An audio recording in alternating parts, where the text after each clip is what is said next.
Good afternoon, everyone. Welcome, and thank you for coming. I know it's always a terrific choice, but coming to an afternoon session compared to maybe all the other things you could do, like take a nap or something. So thank you so much for showing up. My name is Karthik. We have two co-presenters with me, so please welcome Vidya. She's a fellow PM on my team. And then we have Daniel, who is a valued Google Cloud customer, and he's going to share a really powerful story of how we use cloud identity to help meet their organization goals. They'll be on a little later in the talk. We have three sections in this talk. First is cloud identity and overview. What is our motivation for building this product? Why should Google even care? And why did Google enter the space? So we want to give you an overview on that. I'll do that. Second, we'll follow this up with Daniel, and he'll share a story of how they've been using cloud identity to meet their organizational goals, so you can hear directly from a customer. And last but not the least, we'll have Vidya come on, and she'll be sharing new announcements and also be doing some really cool demos. So we hope you love it. We hope you enjoy the session. Very quickly, I'd love a quick show of hands, please. How many of you have heard about Google Cloud Identity? Can you just show me your hands? That's awesome. This is already a great session. Thank you. That is really great to hear that you've heard about it. Just a follow-up question. How many of you have heard about BeyondCorp? OK, still a pretty good number. So we'll talk about all of this as we dive into why we talked about cloud identity, why did we launch this. So a couple of things that have been happening, unless you've been living under a rock, you know this, that organizations are changing because their users are changing, the user expectations are changing. As people are bringing in mobile devices into work, as they're getting familiar and loving cloud-based services, they're expecting the same experience at work. And that's putting new pressure on IT and organizations in general to make those users happy and give them a way of work which matches how they work in the consumer world. And this is not going to go down anytime soon. If anything, organizations are increasingly telling us that they are going to go all in on the cloud. The amount of cloud services, the number of cloud services that they're going to be using is only going up. And 3 or 4 years ago, people were worried about laws and compliance and governance. And there was genuinely a question of, is cloud more of a hype, and will cloud really happen? Now, that's no longer the case. Customers are clearly saying that they are going to move to the cloud. The question is when and how do they actually do that. So cloud is very real. And then we have data that shows that, this is from Gartner, which says that by 2021, more than 50% of organizations will have an all-in cloud strategy. So really, an easier way of saying this is more cloud and majority cloud is happening. So here's users saying, give me more cloud. And organizations are saying, yes, we are ready to embrace more cloud. And then there are other things happening from an infrastructure standpoint. Let me just outline that for you. We've heard about containers today, and generally, what it takes to build a cloud service today is just getting increasingly simple. People are becoming really comfortable with microservices. Containers are taking off, and Kubernetes in particular is very, very popular. We have some data that shows that, excuse me, 40% of 40% growth with just the Kubernetes deployment in an organization. And if you look at what Urs shared earlier today, that number is even higher if you think about just awareness and willing to adopt Kubernetes. So all this is saying that users want more cloud, organizations are ready to move to the cloud, application architectures are making it easy to move to the cloud. So with all of this happening, there's a new thing that's happening that organizations are struggling with. Organizations historically, last 20 years, have been in this world where they are on this corporate network is their assumed trust. They believe that being on the corporate network is how you get secure. That made sense. It made sense because your applications were behind the firewall, your data was behind the firewall. So it made sense to protect that. And that's how organizations and their architectures were set up. Fundamentally, what's happening with the cloud, as you all know, the applications are in the cloud. More importantly, the data that is associated with those applications are also now in the cloud. So what are you protecting that's behind the perimeter? There's not too much, and if this trend continues, everything is in the cloud. So the whole idea that you're trying to protect something which is a corporate network, making trust decisions and access decisions based on this access perimeter is no longer valid. And applications are in the cloud, and then besides the data, who are you collaborating with? It's an increasingly collaborative world, an increasingly interconnected world. So you're not just working with your fellow employees that may be distributed at other sites. you're working with partners, you're working with your customers, and you're working with other vendors who are not going to get on your corporate network. So this whole idea of being on a corporate network and that meaning anything is completely moot as organizations move to the cloud. So last but not the least, we now have IT working on a bolt-on strategy, which is, hey, the old way of connecting to the secure thing was using something like a VPN that may or may not always work. It was complex. If you forgot your RSA secure ID somewhere and you just couldn't get your work done till you got back to a spot that actually had that. So these are problematic, and you cannot have an architecture and an access model that is a bolt-on. You cannot have cloud access models built around how you architected and delivered solutions to your end users in a predominantly on-premises based world. So that was the key insight for us, where we started to think about if the perimeter is no longer the corporate network and users are looking for an access model that's easy, simple, consumer-like, then how do we build a solution from the ground up that gives you really the Holy Grail? The idea that you can deliver usability that is consumer-like, at the same time you can give advanced security that gives peace of mind to organizations. So for that, we built a new solution from the ground up, architected for the cloud. You really cannot take an on-prem solution and bolt this on. So in fact, we were privileged that we were able to build a cloud-based solution from the ground up. There were three key themes that led to how we built our solution, and we'll get into it in a little bit. But the first thing is really about security. We recognize that we can talk about innovation all day, but if you don't have a secure foundation, no organization is going to touch it. So we have to make sure this thing is fundamentally secure from the ground up, and that's a key theme for us. Second, there is so much going on in the cloud that you cannot rely on an access model, you cannot rely on static reactive policies. We really believe that the world has to be about smarts, where we can combine admin intent. The admin always has to be in control, but we need to proactively protect the users with data that things like companies like Google can provide.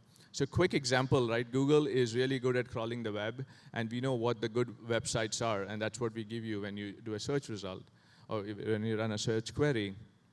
But we are also equally good at crawling what we know are fishy, bad websites, and we make sure that the users never get to those. That's not a reactive policy that you need to set. That's something that we can proactively protect for you. In fact, later on in our context-aware demos that Vidya will have, we'll give you a glimmer of what this could be, and this will be something that you'll see us roll out increasingly in the quarters ahead. Last but not the least, we have to make sure that this thing is really simple. Sorry. This thing is really simple. People have told us that as they put these solutions together, they really struggle with the complexity. They deal with multiple vendors coming in. There's white papers that they got to put together. And there's never really that peace of mind that tells you that I got my solution right. They worry if they've paid too much for their software. They worry if they got too much software going on. And more importantly, they wonder if they actually got it right. So one of the things that we really focus on is simplicity. And simplicity is in the end user experience. Simplicity in the admin experience, so we give you a single unified UI. Sorry, there's a timer built in. A single unified UI, that means you can manage everything from people, applications, and devices all from one console. And last but not the least, we have a very simple SKU model. We have a free SKU, and we have one premium or paid SKU. You get one license, and that's one price, and you never have to worry about that price ever again as we deliver additional functionality. So there's simplicity all the way through, from the product experience to the product licensing. So let's dive into very quickly what is cloud identity. It is what we call a cloud-based solution, a single unified solution to manage people, applications, and devices. So this means not just your employees, but also your customers and partners. It also means your applications, everything from cloud-based applications to other applications you may be using in your organization. And finally, devices. We today support iOS and Android as well as Chrome, but in the future, we will be supporting the other desktop platforms as well. All available through one unified console and product experience. Last but not the least, this is something that we introduced recently, but it is not new. For years, what we did was we were bundling cloud identity inside G Suite, and we were using that to also serve GCP customers. What we were really trying to do was, is this something that is resonating with customers? Is this something that we should find out if we should launch as a standalone entity in the market? And the overwhelming feedback from our customers was, yes, please do. We have all kinds of users who are not knowledge workers, who do not need collaboration software, who may not always need all the access to all the apps on GCP, but they absolutely need user and device management, and over time, we may be rolling them on to GCP apps and things like that. So that's one of the key pieces that came for us was the feedback was strong with our existing customers, so we really took that out, and we made sure that from a pricing packaging standpoint, this was available standalone, which is really what we've delivered here. So it's available standalone, but it's not new. It's been battle tested. In fact, we have thousands of customers and millions of users and devices under management because we've been rolling this as part of G Suite. Okay, very quickly, what is in cloud identity and what is we call the single pane of glass or unified UI? You'll get all the typical use cases that you would expect from a cloud-based identity as a service solution, as well as a unified endpoint or enterprise mobility solution. So specifically, we have a user lifecycle management, so everything from a user onboarding, user offboarding when an employee gets hired, as well as fired or changes jobs and things like that, everything's covered there. People always are worried about account security, and I'll get into that in more detail, but we can protect your user, not just from a username password perspective, but additional multi-factor auth systems that you need. People want single sign-on. They want automated provisioning of their user accounts. So what we call SaaS app provisioning, we have that. And we have iOS and Android management, along with all the other fundamentals, like an admin console, reporting, APIs, all of that. So what I'll do next is just get into specifically why Google, and then we'll dive into each of those big pillar product areas. So this is key for us, and this is at least how we believe and how we look at the market. When we started to work on cloud-based identity and cloud-based identity solutions, there's always this classic problem. Can we actually deliver a user solution that's simple, and can we actually make it secure? So can we give advanced access to users while preserving the advanced security that admins need? And so that was really key for us, and as part of BeyondCorp, and Vidya will walk through that, that's something we battle tested within Google. I've joined Google 2 years ago. I set my password on my first day at orientation. I have never changed my password. In my 2 years I've been here. I've never typed my RSA secure ID key because I don't have one. I just use security keys. And so I was marveled at the way I used to work, and I felt like this is fantastic. And coming from an enterprise background, that's really what we wanted to enable for everyone.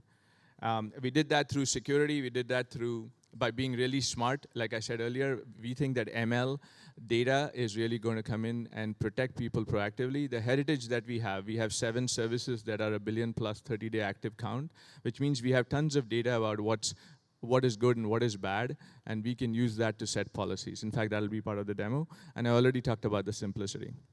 So let's dive into the key pillars. The first thing is user management. Everybody knows that if your user is compromised, then somebody can impersonate that user and get access to really sensitive data. So people are looking for, hey, I need more than password-based authentication. They need 2-step authentication, and I'll talk about security keys on the next slide.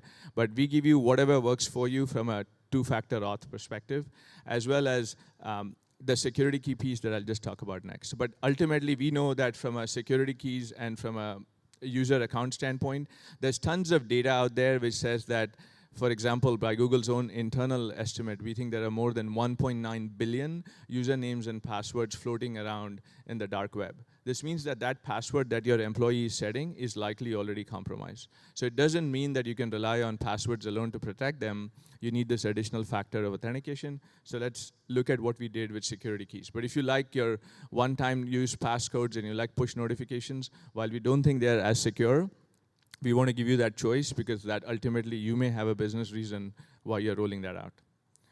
Okay, so let's talk about account security. Prabhakar talked about this a little bit this morning in the keynote, but since we rolled out security keys for all the Googlers, we've had 0 instances of their accounts being compromised. And Google, because I go back to our consumer heritage, we don't directly use that here, but we are able to use the data in a way that protects organizations because we can now come in. We are constantly trying to get attacked and hacked, which means that we know and can detect what an attack looks like, and we can apply the same practices in proactively supporting and protecting your users for your organization. So that's account security. Let's keep your users really secure. The next thing that we talk about is device management. A lot of times when people think identity, they think about user identity, right? So Karthik is an employee with employee ID 1234. That's no longer super interesting. That is important, but it's not the only thing. We look at things that are about me as a user, but I also think about additional context that might be happening. So as an example, who am I?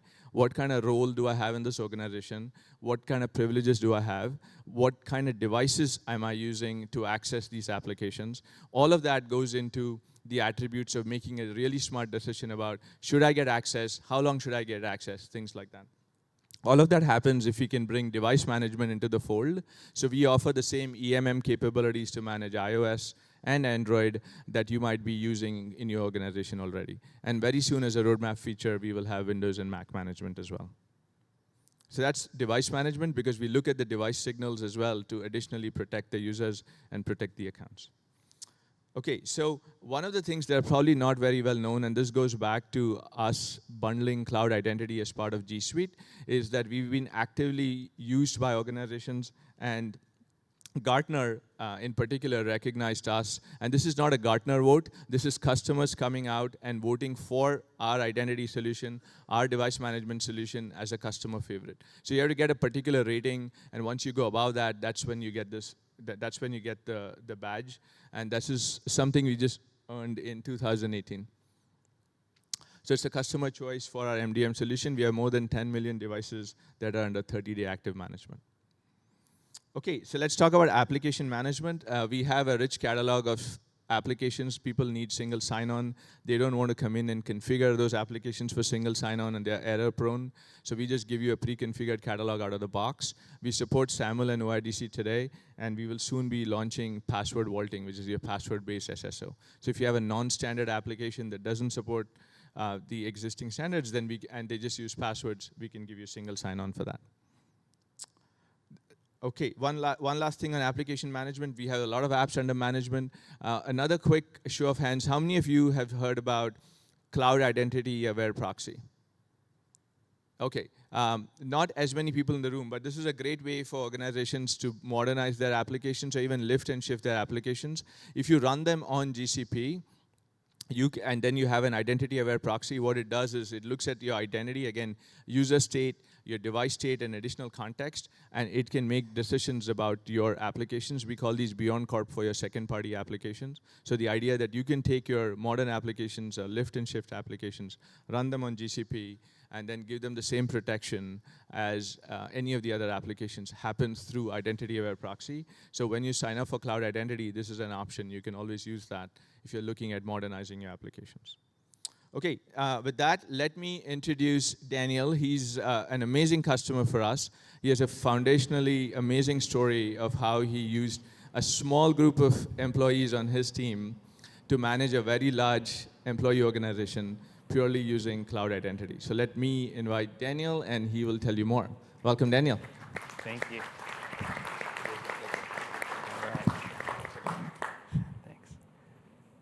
All right, my name is Daniel Tarani. I'm the Vice President of IT at Health Channels. I've been with the company about 6 years, and in that time, I've guided them through implementing multiple cloud products, first of which was G Suite.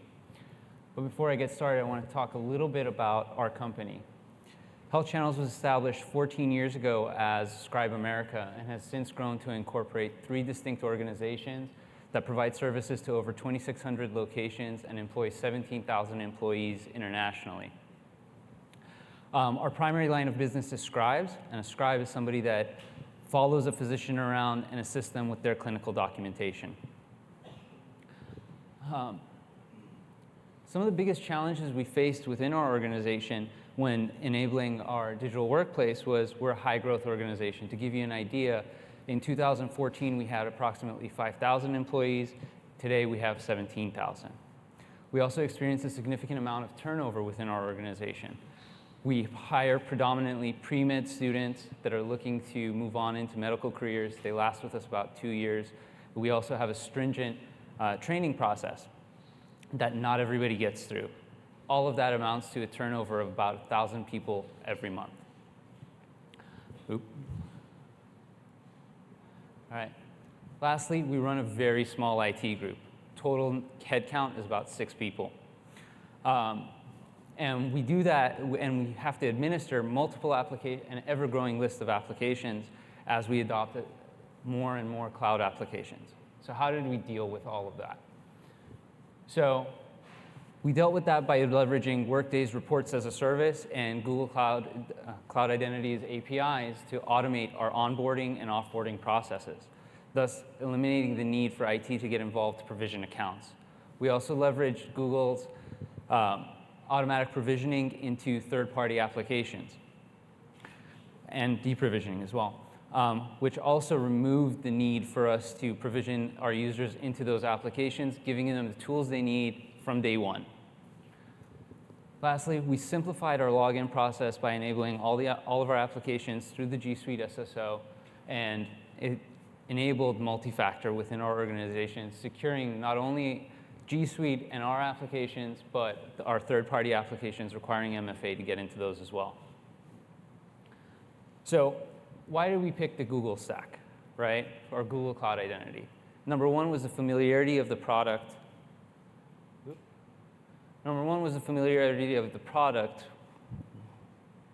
All right. If it stays, it stays. If it doesn't, oh well. Was the familiarity of the product to our end users and our employees, right? They're used to using G Suite from higher education and in their personal lives as well. The other part of it was familiarity of our admins, right? They use G Suite. They've been using G Suite for the past 6 years. So leveraging Cloud Identity was a natural progression. It's okay. Additionally, we also use, all right. Additionally, Google's focus on simplicity and security really made it easy for us to adopt multi-factor within our organization, right?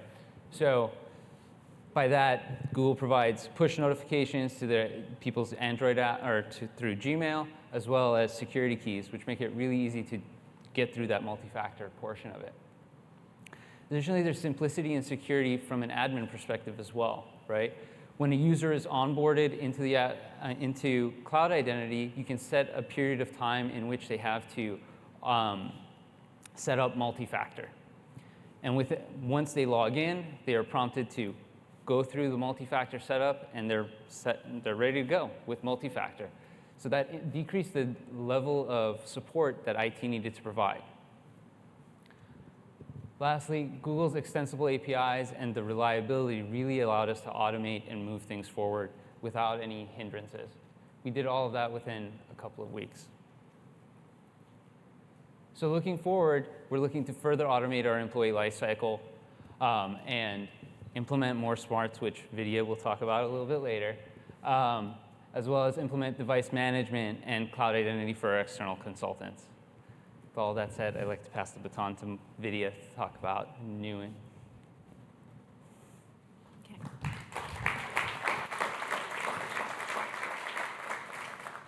Thanks, Daniel. Hi, everyone. I'm Vidya, and I'm one of the product leads on Cloud Identity. So we have been working quite hard as a team to solve many of the access control problems that our customers are seeing along the foundational principles of being smart, being secure, and being simple. So there are a few exciting features that are in the horizon that I'd like to now talk about. So first, how many of you, I think, spoke about, you know about what BeyondCorp is? OK, great. So BeyondCorp is an enterprise security model that Google was a pioneer of. It was envisioned within Google in the year 2011 because of the motivation of increasing simplicity, usability, as well as security, so that every employee at Google can work from untrusted networks in a very secure manner without using and setting up traditional VPN networks. So with that goal, the BeyondCorp security model essentially moves access controls from your network perimeter to individual users and devices so that every user can work really securely from any location. So in this new world, and with this new BeyondCorp paradigm, Cloud Identity helps bring BeyondCorp to our customers. In this world, user, device, and context is the new security perimeter. Google is very uniquely positioned in that we can protect our customers with ML data across over 7 services with over 1 billion 30-day active users. So we have the context of the user and the request, namely which device and what location it is originating from. That is used by the rules engine to define and apply various policies so that it can be used to protect all the critical data and applications, whether it's across your G Suite apps and services, or they could be your internal apps that are built on GCP or using the identity-aware proxy, or they could even be other types of third-party applications. So now, cloud identity helps meet every organization's unique operational as well as compliance requirements. There might be several scenarios that your organization may want to support. For example, you may have scenarios and policies which determine that temporary workers can access your work email only from the corporate network. You may determine that full-time employees can work from anywhere, from any device, provided these devices have certain security policies applied, such as the disk is encrypted or screen locks are applied. Employees can access apps only from company-issued devices, or traveling employees can access cannot access apps from locations which are deemed to have a high-risk profile. And lastly, some employees cannot access apps outside regular business hours. I'll walk you through a quick demo of one of these scenarios here. And for the rest of the scenarios here, please visit our security showcase at Moscone South, where a lot of these scenarios are demonstrated in detail. So now here's the demo. In the demo, what I'll be walking you through, there is Mary, who is a full-time employee. Sorry. Mary is a full-time employee, and she is allowed to log into her work email from the corporate network. However, the corporation or the organization has set policies that determine that Mary cannot access her work email or any of the G Suite services from locations that are deemed to have a high-risk profile. So let me switch to my demo laptop here, where I'll kind of walk you through 2 specific personas. The first persona is, OK, perfect. The first persona is that of an IT administrator. And here, the IT administrator actually goes and sets up these policies. And the second persona is that of Mary, who is now the user, who is going to be accessing the different applications and G Suite services from her machine. So now here, I'm taken to a screen where, as an IT administrator, I will first go and set up an access level policy. And I'll call this access level policy to be of name corporate network. And I will define this corporate network policy to have a condition which allows access to G Suite services or maybe any other application only from a set of specified IP subnetworks. So I create the condition, and I'm specifying a set of IP subnetworks that are allowed and that are in the range. Now, once that's done and I save it, I can now see a list of all the different access level policies that have been configured to support the different scenarios that I had called out earlier. So now once this is done, I can go into the Cloud Identity Admin Console. And from here, I can go into the security section. In the security section, I click on the section which says Context-Aware Access. Once I click on Context-Aware Access, I can actually select the access level policy called Corporate Network that I had previously defined, and I apply it to the root organizational unit so that all the users in my organization can actually be allowed to access all the services, in this case, the G Suite services, only from those specified IP subnetworks. And I can take this further, and I can say that I only want specific users or specific organization units to only access specific services. Maybe they can only access Gmail from those set of IP ranges. So now once this is done, it has been configured. I will actually now go and log in as Mary from an incognito window. So I'm going to be logging into gmail.com. And I'm going to be logging into my domain as Mary.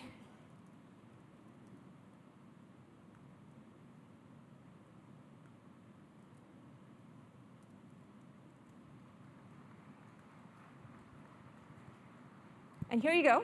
As you can see, Mary's trying to access her work email from this untrusted network at this event conference, and she is denied access. On the other hand, I'm as Mary trying to access news.google.com because I want to see what's going on, and I can access the website. So this is the first demo, and as you can see, with access level policies, you can have a lot of flexibility to meet your organizational unique requirements and compliance needs to do what you want. And as you want to see more of these demos, please visit our security showcase at Moscone South, and you can see this.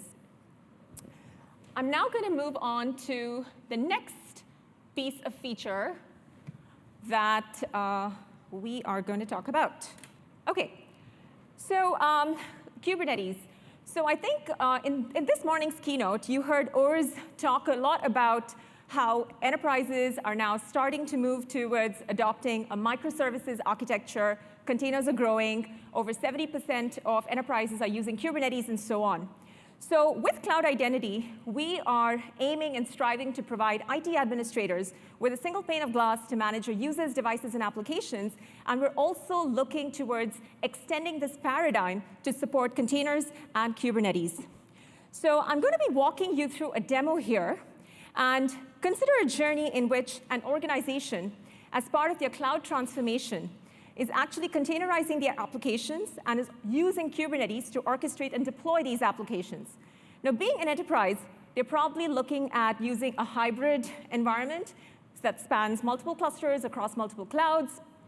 Their developer teams are building applications, and these applications are being deployed in shared clusters, and they're creating their own namespaces.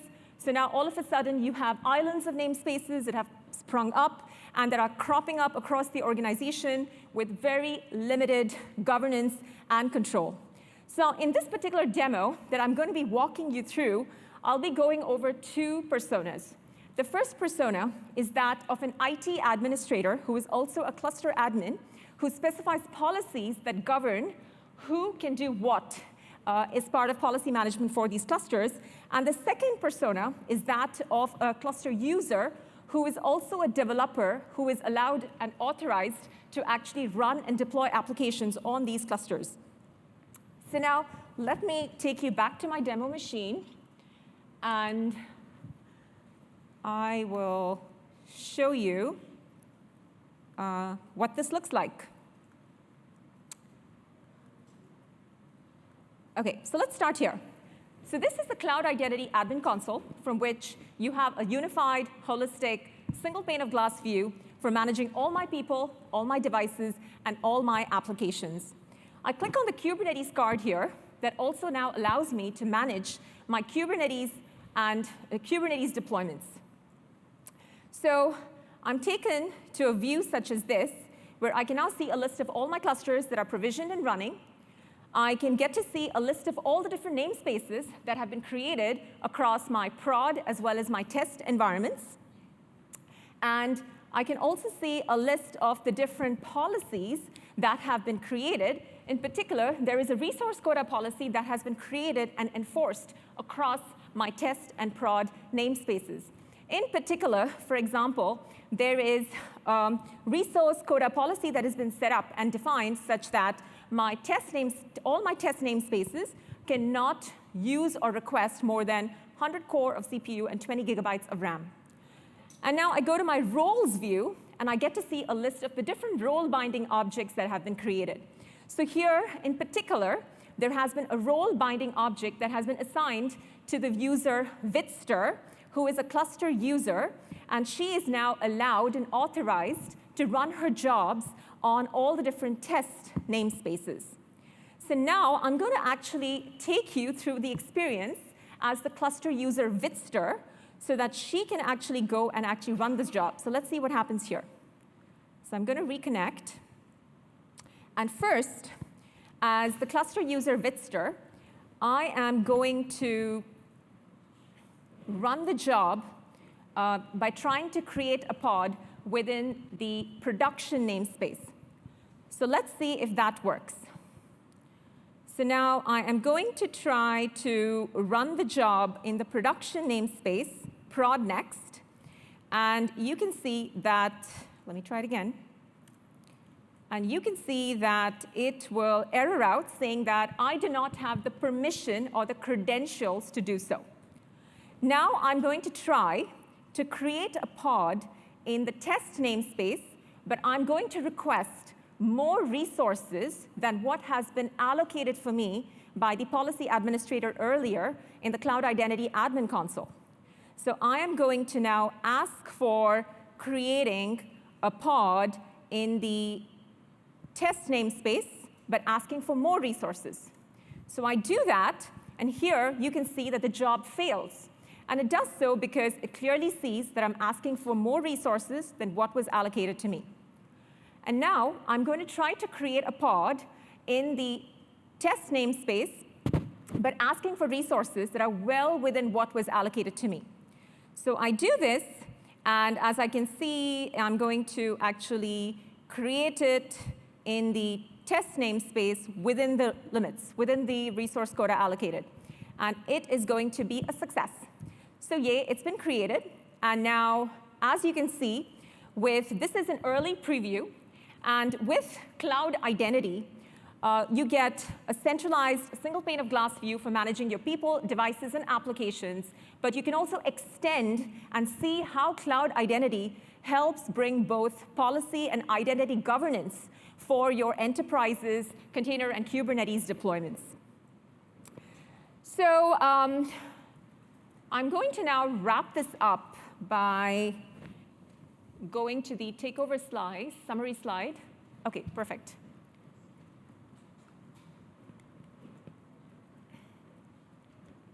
OK, so in a nutshell, here are a few key takeaways from our session today. Cloud identity is absolutely critical and central to creating a digital workspace. It helps you manage your mobile devices. It protects your users and provides account security. It meets your organizations in your cloud journey by integrating with various on-premise systems. It's innovative and transformational, especially looking at technologies like machine learning and Kubernetes.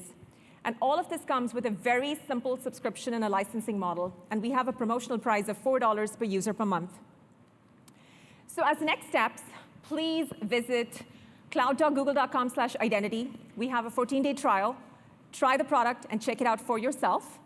And also, please stop by the security showcase at Moscone South. And there are a bunch of great demos happening there. We'd love to hear from you. So, and for those folks, we do have some exciting giveaways today. We should have mentioned that earlier in the session, and we'd love some noise. And for those of you who are interested, please stop by. We'd love to give you some giveaways.